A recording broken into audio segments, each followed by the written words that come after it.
Welcome बच्चों, आज हम स्टार्ट कर रहे हैं पिट्यूटरी ग्लैंड के बारे में। जैसा आपको पता है कि प्रीवियस लेक्चर में हमने स्टार्ट कर रखा है endocrine system of the human body, या हम 10th के चैप्टर की बात करें तो ये हमारा आता है कंट्रोल एंड कोऑर्डिनेशन के अंडर। आज हमारा पहला ग्लैंड का डिस्कशन शुरू हो रहा है, पिट्यूटरी ग्लैंड, जो कि बहुत ही इंपॉर्टेंट ग्लैंड है, जिसे हम एक और नाम देते हैं जिसका नाम है मास्टर ग्लैंड। इसको और क्या नाम देते हैं? Master gland. मास्टर ग्लैंड क्यों कहते हैं ये भी हमें समझना होगा। मास्टर ग्लैंड हम इसलिए कहते हैं क्योंकि ये कंट्रोल करता है सभी और एंडोक्राइन ग्लैंड्स को। It controls all endocrine glands of the body. Human body के और जो एंडोक्राइन ग्लैंड्स हैं उनको ये कंट्रोल करता है, इसलिए इसका एक और नाम है, that is the master gland. जैसे मास्टर्स जो होते हैं वो क्लास को कंट्रोल करते हैं, है ना, सेम एज इट इज हमारी बॉडी में जितने और एंडोक्राइन ग्लैंड्स हैं उन सब पे इनका कंट्रोल होता है, इसलिए इसको हम क्या बोलते हैं? मास्टर ग्लैंड कहते हैं। पिट्यूटरी ग्लैंड का एक और नाम है, that is the hypophysis. Hypophysis क्योंकि ये हाइपोथैलेमस से अटैच्ड होता है, is a small projection about size of pea, मटर के साइज का होता है, which hangs from the base of mid brain. Mid brain का पार्ट है एक हाइपोथैलेमस, हाइपोथैलेमस, जिससे एक पी के ग्रेन के साइज का स्ट्रक्चर हैंग करता है नीचे की साइड, उसको हम बोलते हैं पिट्यूटरी ग्लैंड। ठीक है, यहां आप इस पिक्चर में देखो तो ये मिड ब्रेन का पार्ट है हाइपोथैलेमस, है ना। इस हाइपोथैलेमस से आपको ये पी शेप्ड का एक स्ट्रक्चर हैंग डाउन करता हुआ दिख रहा है, and this is the pituitary gland. और पिट्यूटरी ग्लैंड के दो लोब्स होते हैं। यहां आप देखोगे तो ये आगे जो हिस्सा है that is known as anterior lobe, anterior lobe, और जो ये पीछे वाला हिस्सा है इसको हम बोलते हैं पोस्टीरियर लोब, पोस्टीरियर लोब।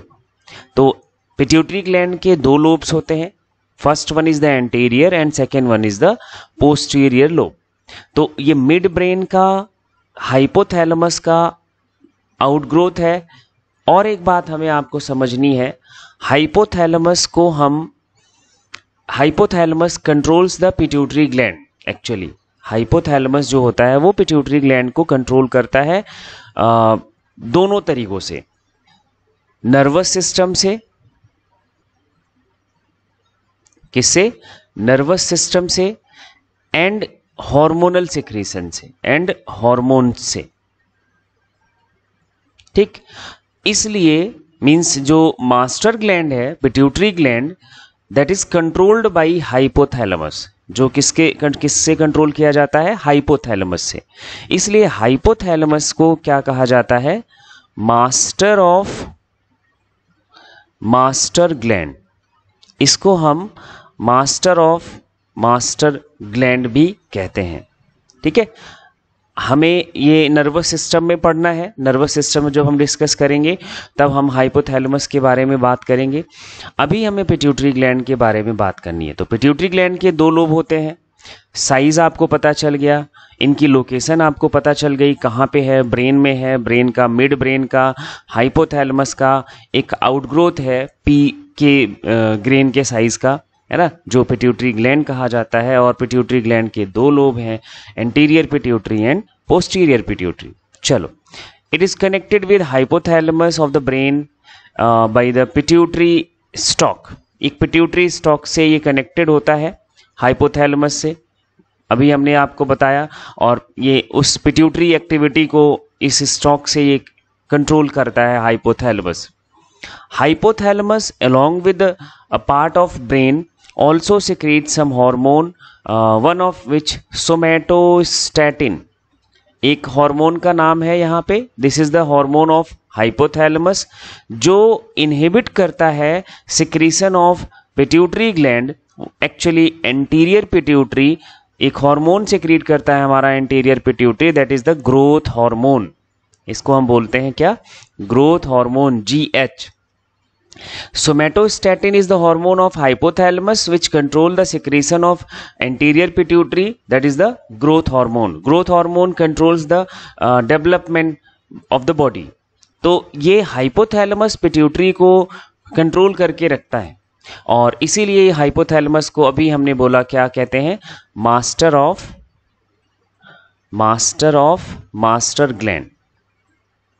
इसको मास्टर ऑफ मास्टर ग्लैंड कहा जाता है। पिट्यूटरी ग्लैंड को हम क्या कहते हैं? मास्टर ग्लैंड कहते हैं, क्योंकि और जो एंडोक्राइन ग्लैंड्स हैं उनको कंट्रोल करता है। ठीक है, तो ये बात क्लियर हो गई। अब आगे हम चलते हैं। Pituitary gland controls most other endocrine glands, है ना, इसलिए इसको हमने क्या बोला था? So that it is called master gland. ठीक, और इसके दो पार्ट्स होते हैं, दोनों पार्ट्स के नाम आपको पता है। First one is the anterior pituitary, second one is the posterior pituitary, है ना। अब इन दोनों लोब्स को यहां देखो, इस पिक्चर में ध्यान से देखो, ये हमारे पिट्यूटरी ग्लैंड का लोकेशन है ना। यहां आप देखो ये मिड ब्रेन के इस स्ट्रक्चर को हम पिट्यूटरी ग्लैंड कहेंगे। इसको हम मैग्नीफाई करें तो कुछ ऐसा दिखता है। पिट्यूटरी ग्लैंड का ये देखो, इधर ये आगे वाला lobe that is the anterior lobe, पीछे वाला लोब है जो that is the posterior lobe. ठीक है, तो ये दो इस पार्ट्स हैं पिट्यूटरी ग्लैंड के, वो हमें देखने हैं। अब हमें ये बात समझनी होगी कि anterior pituitary of the pituitary gland कौन कौन से हार्मोन का सिक्रीशन करता है ना, और उन हार्मोन्स का क्या रोल है हमारी बॉडी में। तो हमें एक वन बाय वन सब धीरे धीरे सीखना है। तो एंटीरियर पिट्यूटरी की अगर हम बात करें तो एंटीरियर पिट्यूटरी का हार्मोन है जो कि अभी आपने एग्जाम्पल के तौर पर देखा, ग्रोथ हार्मोन। क्या है? ग्रोथ हार्मोन, जिसका एक और नाम है सोमैटोट्रॉफिक हार्मोन, STH भी कहते हैं। और ये STH का काम क्या है? जैसे कि वर्ड से ही क्लियर है, ग्रोथ तभी होगा जब हमारा सेल का डिवीजन होगा, डेवलपमेंट होगा, है ना, सेल हमारी प्रोलिफरेट करेगी। ये हमारी बॉडी का जो ग्रोथ होता है मीन्स हम यंग वंस के फॉर्म में जन्म लेते हैं और उसके बाद हमारा धीरे धीरे हमारा बॉडी का ग्रोथ हो रहा होता है, and this growth is controlled by growth hormone या फिर सोमैटोट्रॉफिक हार्मोन भी इसका नाम है। चलो इनके एक्शन और एबनॉर्मलिटीज की हम बात करते हैं। मीन्स ग्रोथ हार्मोन हमारी बॉडी में करता क्या है, अगर फिर दूसरी बात हम ये करेंगे कि अगर ग्रोथ हार्मोन का सिक्रीशन कम हो जाए या फिर ज़्यादा हो जाए तो प्रॉब्लम क्या आएगी हमारी बॉडी में। तो इनका नॉर्मल फंक्शन है कि ये प्रमोट करता है growth of whole body, complete body का ये हमारा ग्रोथ कराता है। पर्टिकुलरली स्केलेटन, हमारा जो स्केलेटन है, स्केलेटन बोले तो बोन एंड कार्टिलेज जो है, इनका डेवलपमेंट कराता है। और बोन और कार्टिलेज से ही हमारे बॉडी का फ्रेमवर्क बनता है। तो जब फ्रेमवर्क डेवलप कर जाता है तो हमारा बॉडी ऑटोमेटिकली ग्रो कर जाएगा। ठीक है, अब एबनॉर्मलिटीज की हम बात करेंगे। अगर अंडर सिक्रेशन हो जाए, है ना, मींस ग्रोथ हार्मोन का सिक्रेशन कम हो जाए, क्या हो जाए, GH का सिक्रेशन कम हो जाए, तो ऑब्वियस सी बात है कि ग्रोथ नहीं हो पाएगी नॉर्मली। तो अगर ये ग्रोथ हार्मोन का अंडर सिक्रीशन बचपन में हो जाता है, चाइल्डहुड में हो जाता है, तो आपको एक बीमारी होती है दैट इज ड्वार्फिज्म। हमारे में क्या हो सकती है?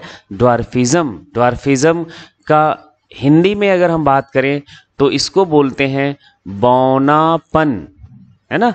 आप बहुत छोटे हाइट में रह जाते हैं। बहुत सारे ऐसे लोग होंगे, देखो ये ड्वार्फिज्म का एक पिक्चर है आपके सामने, इनकी हाइट बहुत छोटी है। हाँ, एज के साथ एज बढ़ती जाएगी लेकिन हाइट नहीं बढ़ेगी। मीन्स आप जो नॉर्मल एज ग्रुप के लोगों की हाइट होनी चाहिए, है ना, जो 15-20 साल के लोगों की एज होनी चाहिए नॉर्मली, वो नहीं होगी, आप छोटे साइज के ही रहेंगे।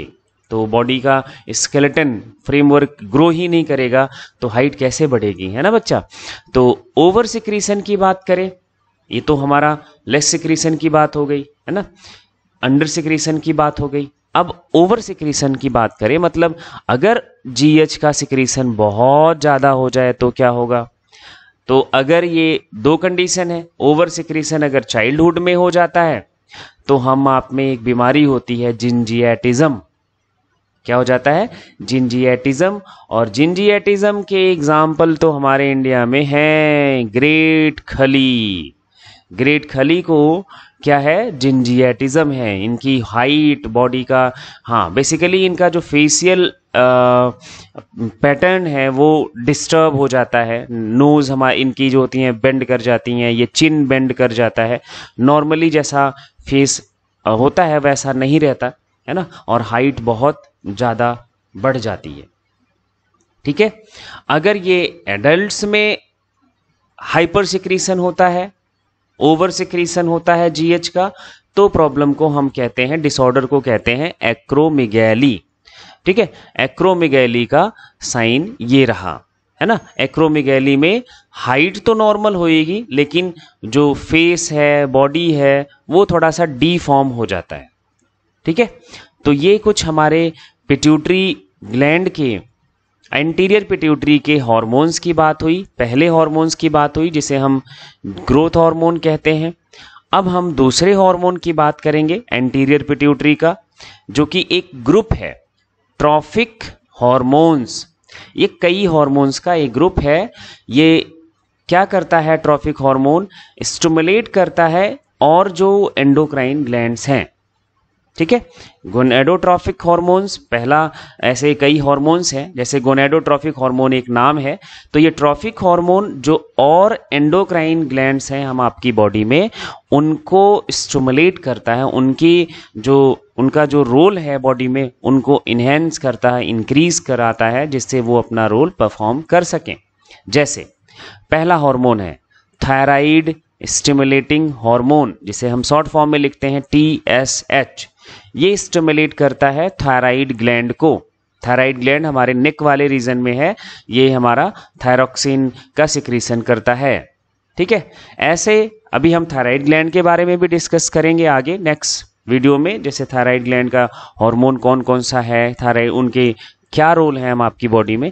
अभी हम एक बार सारे हार्मोन्स का नाम देखते हैं, कौन सा हार्मोन किस ग्लैंड को कंट्रोल करता है, वो हमें आप यहाँ पिट्यूटरी ग्लैंड में देखना है। एड्रिनोकॉर्टिकोट्रॉफिक है ये ट्रॉफिक हार्मोन, ACTH कहते हैं। ये एड्रिनल ग्लैंड को स्टिमुलेट करता है। एड्रिनल ग्लैंड कहाँ प्रेजेंट होता है? ये प्रेजेंट होता है above the both किडनी, दोनों किडनी के ऊपर। हम आपने जब एक्सक्रीटरी सिस्टम डिस्कशन किया था तो किडनीज के ऊपर कैप लाइक स्ट्रक्चर प्रेजेंट होता है, and that cap like structure actually is the adrenal gland. And adrenal gland के दो पार्ट होते हैं, जब उसका हम सेक्शन कट करके देखते हैं। आउटर पार्ट, आउटर जो उनका टिश्यू है that is the adrenal cortex, and inner part को हम बोलते हैं एड्रिनल मेडुला। तो एड्रिनल कॉर्टेक्स का जो सिक्रीशन है, एड्रिनल कॉर्टेक्स से जो हार्मोन सिक्रीट किए जाते हैं, उन सब को कंट्रोल करता है एड्रिनोकॉर्टिकोट्रॉफिक हार्मोन। ये पिट्यूटरी, एंटीरियर पिट्यूटरी का सिक्रीशन है। नेक्स्ट हार्मोन है follicle stimulating hormone, short form में लिखते हैं FSH। ये स्टिमुलेट करता है हम आपके प्राइमरी सेक्स ऑर्गन में गैमीट फॉर्मेशन को, जैसे egg formation in females and sperm formation in males, testis और ओवरी में। ये egg formation in females ovary में चलता है, और स्पर्म फॉर्मेशन इन मेल कहाँ चलता है? टेस्टिस में चलता है। तो इनके फॉर्मेशन को ये रेगुलेट करता है follicle stimulating hormone, that is also hormone of anterior pituitary. Next hormone है ल्यूटिनाइजिंग हार्मोन, शॉर्ट फॉर्म में LH लिखते हैं। ये हार्मोन फीमेल में ओव्यूल्यूशन को कंट्रोल करता है। It stimulate ovulation in females, female की ओवरी से एग को रिलीज कराने में मदद करता है ल्यूटिनाइजिंग हार्मोन। ठीक है, तो इन सभी हॉर्मोन्स के बारे में हम भी आगे डिस्कस करेंगे, जब हम टेस्टिस ओवरी के बारे में बात करेंगे तब हम सब पढ़ेंगे।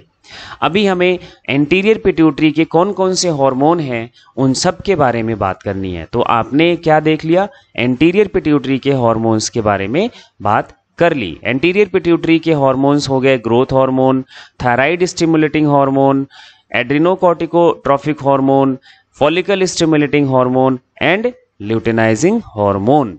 तो ये सारे हार्मोन्स हो गए आपके एंटीरियर पिट्यूटरी के। अब हम बात करने वाले हैं पोस्टीरियर लोब जो है पिट्यूटरी के, उनके हार्मोन्स की। पोस्टीरियर लोब से हमारे पिट्यूटरी ग्लैंड से हार्मोन सिक्रीट होता है पहला एंटी डायूरेटिक हार्मोन, जिसका दूसरा नाम है वैसोप्रेसिन। और ये हमने नाम पहले भी देखा हुआ है, कहाँ देखा हुआ था, एक्सक्रीटरी सिस्टम में। एक्सक्रीटरी सिस्टम में हमने इस हार्मोन की बात करी है। एक्सक्रीटरी सिस्टम में क्या करता है, ये जो हमारा नेफ्रॉन है, नेफ्रॉन के जो रीनल ट्यूब्यूल है, PCT, Henle's loop and DCT, उनके चारों तरफ जो पेरीट्यूबुलर कैपिलरी होती है, उनसे रीअब्जॉर्प्शन ऑफ वाटर को ये रेगुलेट करता है। Actually regulate in sense reabsorption of water को ये इंक्रीज कराता है।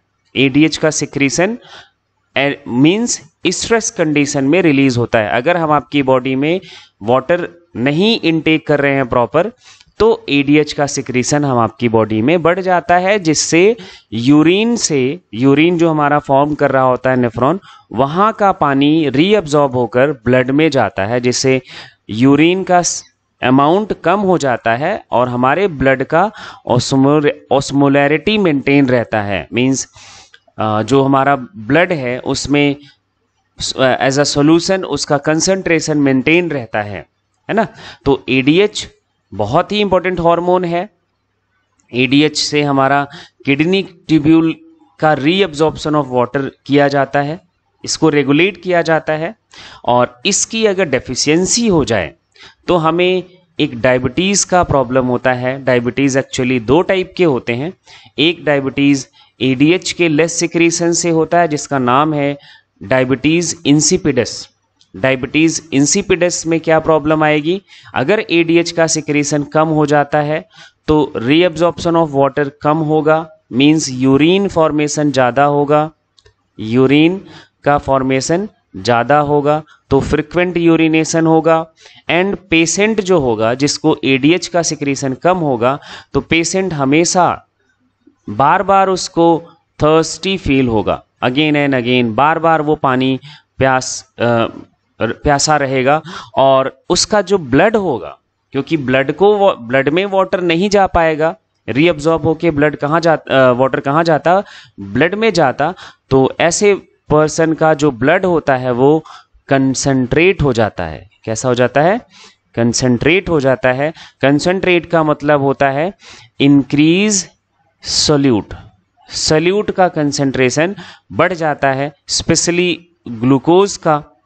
तो that is a condition of diabetes. जब कंसंट्रेशन बढ़ जाता है तो हार्ट का पंपिंग एक्शन बढ़ेगा, ब्लड प्रेशर बढ़ जाता है, और ब्लड प्रेशर बढ़ेगा तो बहुत सारी प्रॉब्लम्स बॉडी में हमें फेस करनी पड़ती है। तो diabetes insipidus is caused by less secretion of ADH. दूसरा डायबिटीज होता है हम आपका डायबिटीज मिलेटस। ये होता है लेस सिक्रीशन ऑफ इंसुलिन की वजह से। इंसुलिन का अगर सिक्रीशन कम हो जाता है तब हमारे आपके में प्रॉब्लम होती है डायबिटीज़ की, जिसे हम बोलते हैं डायबिटीज़ मिलेटस। इंसुलिन का क्या रोल होता है, insulin that is a secretion of pancreas and it converts the extra blood glucose into the glycogen and store it. तो जब एक्स्ट्रा ब्लड ग्लूकोज का कन्वर्जन ही नहीं होगा तो ब्लड में ग्लूकोज का कंसंट्रेशन बढ़ जाता है, और ब्लड में ग्लूकोज का कंसंट्रेशन बढ़ना दैट मीन्स ब्लड का कंसंट्रेशन बढ़ना, और कंसंट्रेशन बढ़ना that means that also leads to increased blood pressure that causes many problems in the human body। तो ये दोनों डायबिटीज़ का टाइप हो गया। इन दोनों डायबिटीज़ में से आपको डिफरेंस पता होना जरूरी है, बहुत इंपॉर्टेंट है, डायबिटीज़ इंसिपिडस और डायबिटीज़ मिलेटस। पोस्टीरियर लोब का नेक्स्ट हार्मोन है that is the oxytocin, that is the last hormone of the pituitary gland. ये ऑक्सीटोसिन क्या करता है? It stimulate the contraction of uterus during child birth. जब हमारा जन्म हो रहा होता है, हम जब यूटरस से बाहर आ रहे होते हैं, तो यूटरस की मसल्स को ये कॉन्ट्रैक्ट कराने में मदद करता है ऑक्सीटोसिन, और जिसे that causes labour pain and easily हम जन्म मीन्स यूटरस से बाहर आ जाते हैं। एक और इनका रोल है आफ्टर चाइल्ड बर्थ, जो मदर होती है ना, उसमें आफ्टर चाइल्ड बर्थ, ये चाइल्ड बर्थ के बाद होगा, मीन्स माओ में होता है, ये causes release of milk from mammary gland. Mammary gland से ये मिल्क को रिलीज कराने के लिए भी रिस्पॉन्सिबल होता है। हाँ, इंपॉर्टेंट बात ये है, कंफ्यूजन में जो परेशानी होती है वो ये ध्यान रखना है, मिल्क फॉर्मेशन को नहीं ये स्टिमुलेट करता, it stimulate the release of milk from mammary gland. Release का मतलब मेमरी ग्लैंड से मिल्क बाहर आना, जो बच्चा जब भी सक करे तो वो मिल्क रिलीज कर सके, है ना, मीन्स ड्यूरिंग फीडिंग, और जब माँ फीड करा रही होती है बच्चे को, तब उसकी बॉडी में ऑक्सीटोसिन का कंसंट्रेशन ज़्यादा होता है, जिससे वो क्या कर सके, मेमरी ग्लैंड से मिल्क को रिलीज कर सके और बच्चा दूध पी सके। ठीक है, तो मिल्क फॉर्मेशन को नहीं इंक्रीज कराता, सिर्फ क्या मिल्क रिलीज को ये इनहेंस करता है during the feeding of the baby. ठीक है, तो ये सब कुछ रहा हम आपके पिट्यूटरी ग्लैंड के बारे में। पोस्टीरियर जो लोब है पिट्यूटरी ग्लैंड का, वो दो हार्मोन सिक्रीट करता है, ADH एंड ऑक्सीटोसिन, और आपका जो anterior lobe of the pituitary gland है, उनके हार्मोन्स के हमने डिस्कशन कर लिए। और इन सारे हार्मोन्स का एक बार आप लिस्ट बनाओ और उनको याद करो, और जब तक ये याद नहीं हो रहे तब तक आप और एंडोक्राइन ग्लैंड्स के जो प्रॉपर जो फंक्शनिंग है वो समझने में थोड़ी प्रॉब्लम होगी, है ना। इसलिए इसको बेहतर तरीके से सारे हार्मोन्स का नाम दिमाग में 2-3 बार रिपीट करो, याद हो जाएगा, और बहुत ही आपके काम आने वाला है, बहुत ही इंपॉर्टेंट बातें हैं। ठीक है, आज के वीडियो में हमने पिट्यूटरी ग्लैंड को कवर किया। नेक्स्ट जो हमारा लेक्चर होगा उसमें हम नेक्स्ट कोई ग्लैंड का डिस्कशन करेंगे। आज के लिए इतना ही। थैंक यू बच्चों।